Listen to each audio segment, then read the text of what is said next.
Hello नमस्कार साथियों, आप सभी का हमारे YouTube channel today current information पर स्वागत है। साथियों, क्लास 12th विषय भूगोल। साथियों, आज आपके साथ मैं very important model paper share कर रहा हूं और आप इन मॉडल पेपरों को पूरा पूरा दो बार रिवीजन करके ज़रूर पेपर देने जाइएगा, ठीक है ना।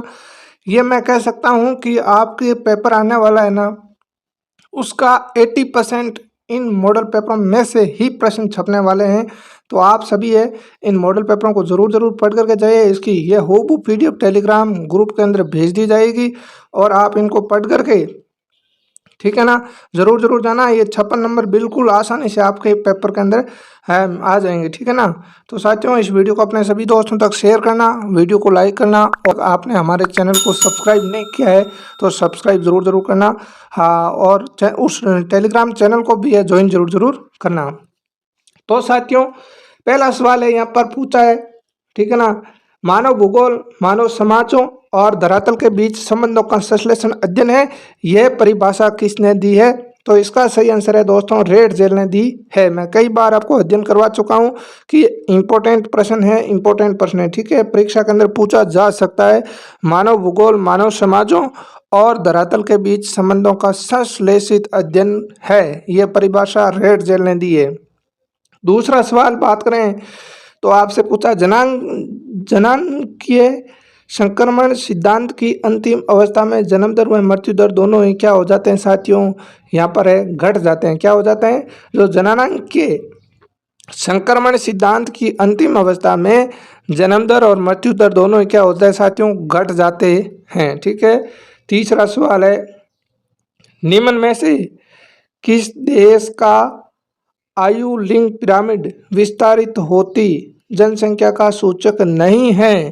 तो साथियों, इसका सही आंसर है ऑस्ट्रेलिया, ठीक है। नेक्स्ट है चौथा सवाल आपसे पूछा है, नोबेल पुरस्कार विजेता आपके डॉक्टर अमर्त्य सेन ने विकास हेतु बल दिया है। तो साथियों, नोबेल पुरस्कार विजेता डॉक्टर अमर्त्य सेन ने बल दिया, किस पर बल दिया साथियों?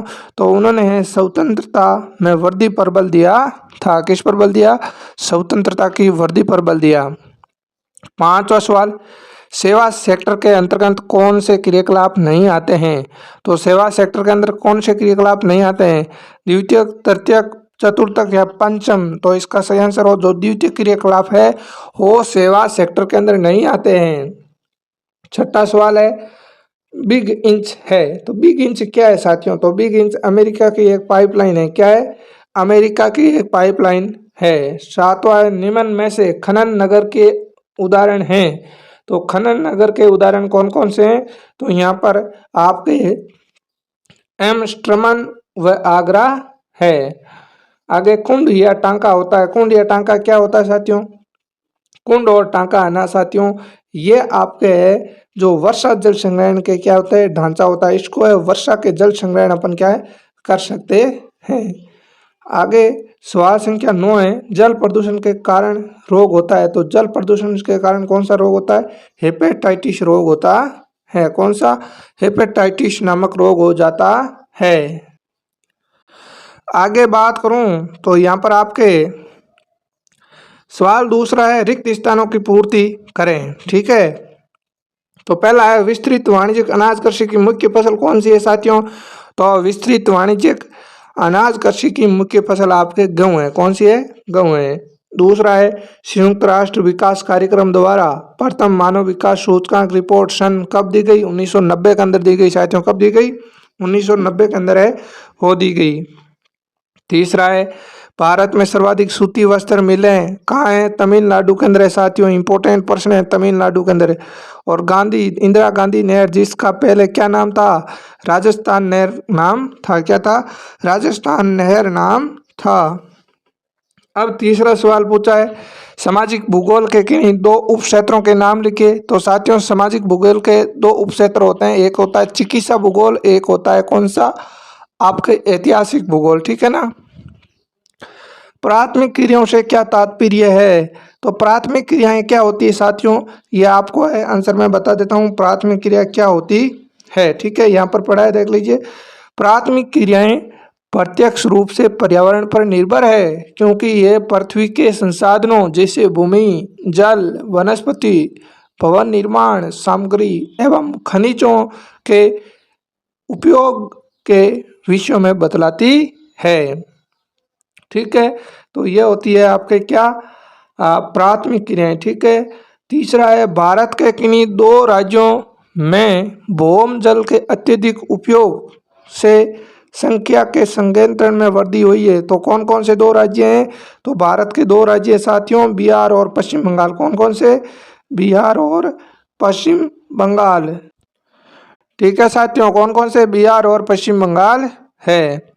आगे ध्वनि प्रदूषण किसे कहते हैं? तीसरा सवाल पूछा है, तो इसका सही आंसर पड़ा है विभिन्न स्रोतों से उत्पन्न ध्वनि का मानव की सहनीय सीमा से अधिक तथा असहज होना ही क्या है? ध्वनि प्रदूषण है। ठीक है ना, तो ये थे छोटे सवाल। अब मैं इंपॉर्टेंट प्रश्नों की चर्चा कर लेता हूँ विशेष तौर से, उसके बाद है आप इनके पीडीएफ में भेज दूंगा हमारे टेलीग्राम ग्रुप आरबीएससी बोर्ड के अंदर, वहाँ से आप देख लेना। ठीक है ना, तो यहाँ पर साथियों जनसंख्या के विवरण को परिभाषित कीजिए, इंपॉर्टेंट है। मानव विकास के उच्च स्तर निम्न स्तर वाले देशों द्वारा किए जाने वाले व्यय या निवेश में अंतर बताइए। यदि आपको लंदन में सिडनी की समुद्र यात्रा करनी हो तो किस समुद्र जल मार्ग का चयन करेंगे और क्यों? अच्छा सवाल है साथियों। छठा सवाल, सारे उत्तर दिए गए नीचे, आप देख लेना। ठीक है ना, सातवां है प्रादेशिक व्यापार समूहों का क्या औचित्य है? ऐसे किन्हीं दो समूहों के नाम लिखिए। ठीक है ना, तेल व आंत्रपों पत्तनों को उदाहरण है सहित समझाइए। ग्रामीण बस्तियों में रेखीय एवं आयताकार प्रतिरूप कांड निर्मित होते हैं। इंपॉर्टेंट सवाल है। 10वां है भारत में स्वतंत्रता प्राप्ति के पश्चात हुए जनसंख्या विस्फोट के 3 कारण। इंपॉर्टेंट सवाल है साथियों। 11वां है भारत में प्रवास के 3 प्रतिकर्ष कारक बताइए और 3 अपकर्ष कारक। प्रतिकर्ष और अपकर्ष कारक पढ़कर जरूर जाना है, इंपॉर्टेंट प्रश्न है साथियों। स्मार्ट सिटी मिशन से आप क्या समझते हैं? सौर ऊर्जा के 3 लाभ, इंपॉर्टेंट प्रश्न है। चौथा है खंडीय नियोजन से आप क्या समझते हैं? कोलकाता पतन पर टिप्पणी लिखिए। अब बड़े सवालों के अंदर है व्यापार के निम्नलिखित रूपों का या प्रारूपों पर टिप्पणी लिखना है। थोक व्यापार और फुटकर व्यापार क्या होता है? 17 है भारत के किन्हीं 2 मुख्य औद्योगिक प्रदेशों का संक्षिप्त में व्याख्या करना है। ठीक है, और ये अच्छा सवाल है। सड़क परिवहन के अंदर राष्ट्रीय राजमार्ग को समझना है, राज्य मार्ग और जिला सड़कें, इनके बारे में वर्णन करना है। कर लोगे? छोटा ही सवाल है, बेस ज़्यादा बड़ा है नहीं। 19 बड़े सवाल देख लीजिए। परंपरागत बड़े पैमाने वाले औद्योगिक प्रदेशों की विशेषताओं को समझाते हुए जर्मनी के रूहर क्षेत्र के परिवर्तित परिदृश्य का विश्लेषण कीजिए। और मैं मानूंगा ये इंपॉर्टेंट सवाल है आपके। कुटीर एवं लघु उद्योगों की तुलना निम्नलिखित तत्वों के आधार पर कीजिएगा। तकनीकी पूंजी निवेश के आधार पर करना है आपको, श्रम शक्ति, कच्चा माल और निर्मित माल के आधार पर और बाजार के आधार पर आपको करना है। और 20वां सवाल पूछा है भारत में जूट एवं गन्ना फसलों की महत्वपूर्ण विशेषताएं और मुख्य उत्पादक केंद्रों का वर्णन कीजिए और भारत में भू उपयोग का वर्णन कीजिए। साथियों आप 4 नंबर के लिए जो आपका कृषि वाला चैप्टर है ना, भारत में कृषि में से ही 4 नंबर का बड़ा सवाल आएगा। कृषि वाला चैप्टर अच्छी तरीके से याद करके जाना है। 5 दिन बचे हैं, फिर मत कहना सर प्रश्न आ गया। मैं 100% कहता हूँ आपके प्रश्न आएगा तो कृषि वाले में से ही बड़ा प्रश्न आएगा। ठीक है ना, अब आपके ये मानचित्र दिया गया है, देख लेना। मथुरा, बरौनी, डिगबोई और कोयली, लंदन, सैन फ्रांसिस्को, योकोहामा और कोलंबा। ठीक है, तो साथियों ये था इंपॉर्टेंट मॉडल पेपर। ये वीडियो आपको कैसा लगा? अगर अच्छा लगा है तो अपने दोस्तों तक शेयर करना और इस पीडीएफ को 2 बार जरूर पढ़ लेना।